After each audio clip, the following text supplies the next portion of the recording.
कि कल यानी 4 फरवरी को वसंत पंचमी का पर्व है। अतः वसंत पंचमी के पूर्व दिवस पर हम सब इस सभागार में उपस्थित हो अपनी एक छोटी सी पहल के माध्यम से माँ सरस्वती जी की स्तुति कर रहे हैं। हम सब इस बात से परिचित हैं कि माँ शारदा की वंदना उस शक्ति की है जो ज्ञान की दात्री है और साथ ही साथ उनके द्वारा शुभ्र वस्त्रों को धारण किया गया है। श्वेत वर्ण, श्वेत रंग सत्य का वर्ण है, सत्य का रंग होता है और उस पर कोई कालुष्य नहीं होता। इस प्रकार जो वाणी है जिस पर कोई रंग ना हो, निष्पक्षता हो, पक्षधरता हो, तो सत्य की हो, इसका संकेत है। और मित्रों, क्योंकि हम यह कार्यक्रम कर रहे हैं तो प्रसिद्ध कवि सोम ठाकुर जी द्वारा लिखित हिंदी वंदना समारोह गीत के रूप में प्रस्तुत है। हिंदी के प्रख्यात कवि सोम ठाकुर जी कहते थे कि यदि हमें अपनी संस्कृति की रक्षा करनी है तो हमें भाषा की रक्षा करनी होगी, क्योंकि हमारी संस्कृति की व्याख्या हमारी भाषा के द्वारा ही हो सकती है और किसी अन्य भाषा में नहीं हो सकती। तो उनकी इस बात को ध्यान में रखते हुए मैं प्रस्तुत कर रहा हूँ हिंदी का समारोह गीत।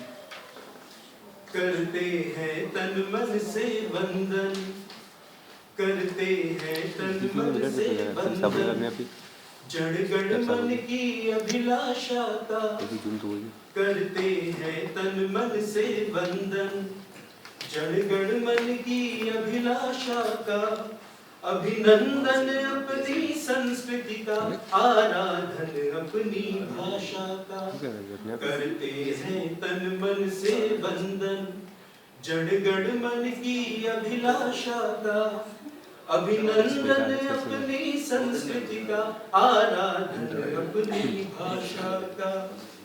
यह अपनी शक्ति सर्जना के माथे की है चंदन डोली, माँ के आंचल की छाया में हमने जो सीखी है बोली। यह अपनी बंधी हुई अंजुरी, यह अपनी बंधी हुई अंजुरी, ये अपने गंधित शब्द सुमन, ये अपनी बंधी हुई अंजुरी, ये अपने गंधित शब्द सुमन, यह पूजन अपनी संस्कृति का, यह अर्चन अपनी भाषा का, करते हैं तन मन से वंदन, जड़ गण मन की अभिलाषा का, अभिनंदन अपनी संस्कृति का, आराधन अपनी भाषा का। और सोम ठाकुर जी कहते हैं और उन्होंने तर्क दिया है कि अपनी भाषा को क्यों अपनाएं।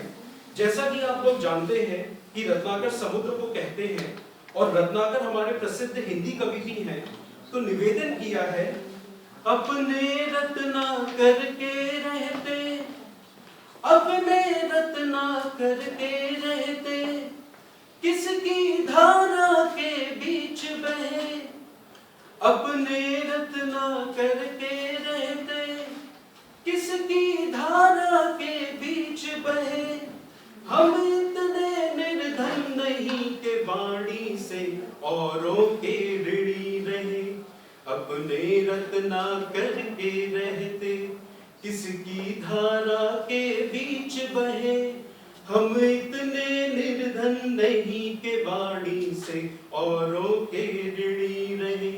इसमें प्रतिबिंबित है अतीत, सूर तुलसी मीरा मलिक मोहम्मद जैसी व गुरु गोविंद सिंह जी 139 ग्रंथ लिखे हैं उन्होंने, और एक बहुत ही बड़ा कर्ज है उनका हिंदी पर।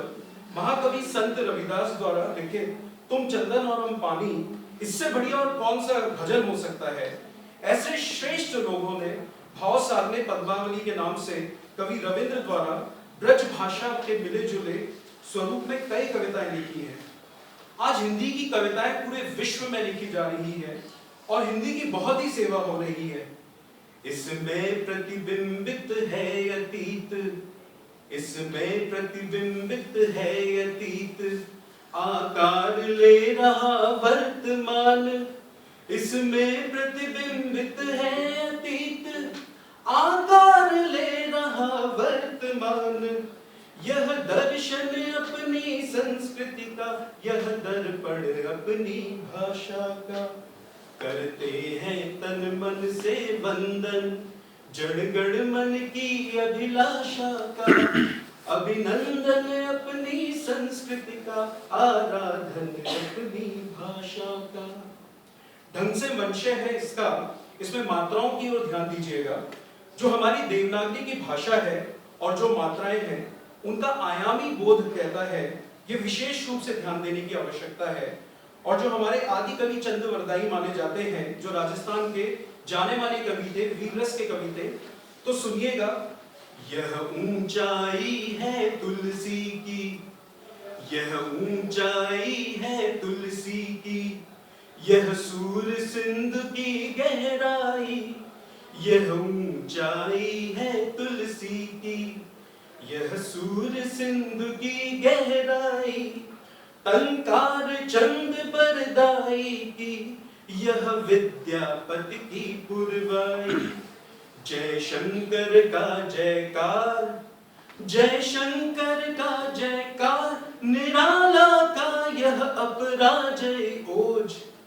जय शंकर का जयकार, निराला का यह अपराजय ओज।